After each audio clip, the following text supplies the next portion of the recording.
দেয়ালের একপাশে মসজিদে চলছে নামাজ আর অন্য পাশে শবদাহের কাজ। দেয়ালের একপাশে মসজিদে চলছে নামাজ আর অন্য পাশে শবদাহের কাজ। এই জন্য বিদ্রোহী কবি কাজী নজরুল ইসলামের মোরা এক বৃন্তে দুটি কুসুম হিন্দু মুসলমান। মুসলিম তার নয়ন মণি, হিন্দু তাহার প্রাণ, কবিতার এক প্রতিচ্ছবি।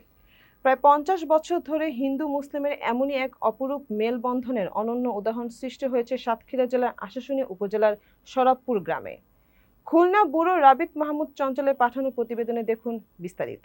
স্থানীয়দের সূত্রে জানা যায়, আজ থেকে প্রায় 150 বছর আগে তৎকালীন সরাবপুর গ্রামবাসী মিলে মরিচচাপ নদীর তীরে নিজেদের শবদাহের জন্য গড়ে তোলেন শ্মশান ঘাট।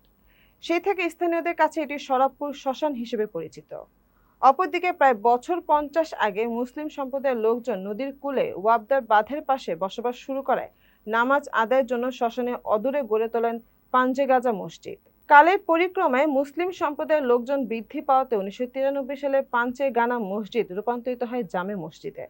সরাবপুর গ্রামে এই মসজিদ অবস্থান হলেও বর্তমানে এটি রহমতপুর জামে মসজিদ হিসেবে পরিচিত। অন্যদিকে খরস্রোতা মরিচচাপ নদীতে ভাঙন দেখা দিলে স্থানীয় বড়বাবু খ্যাত রাজেশ্বর কুমার দাসের সহযোগিতায় নদীর কূল কেটে কিছুটা পেছনে সরে এসে মসজিদের দেয়ালের ঠিক পূর্ব পাশে নতুন করে সুন্দর পরিবেশে গড়ে তোলা হয় শ্মশানে অবকাঠামো। শবদাহের সময় বাদ্যযন্ত্র বাজানো প্রথা থাকলেও মুয়াজ্জিনের কণ্ঠে আজানের ধ্বনি ভেসে আসা থেকে নামাজ শেষ না হওয়া পর্যন্তই নিজেরাই বন্ধ রাখেন বাদ্যযন্ত্র। আবার দেহপূর্ণ গন্ধ যেন মুসলমানদের পরিচিত হয়ে উঠেছে। এসব নিয়ে কোনো পক্ষে নেই কোনো আপত্তি বা অভিযোগ। এই বিষয়ে সরাবপুর গ্রামের অবসরপ্রাপ্ত প্রধান শিক্ষক সন্তোষ কুমার দাস বলেন, আমরা এখানে হিন্দু মুসলমান মিলে সৌহার্দ্যপূর্ণ পরিবেশে বসবাস করছি। একই দেয়ালের এপাশে মসজিদ ও পাশে শ্মশান, কিন্তু আজ পর্যন্ত কোনো দিন আমাদের মাঝে কোনো সমস্যা হয়নি।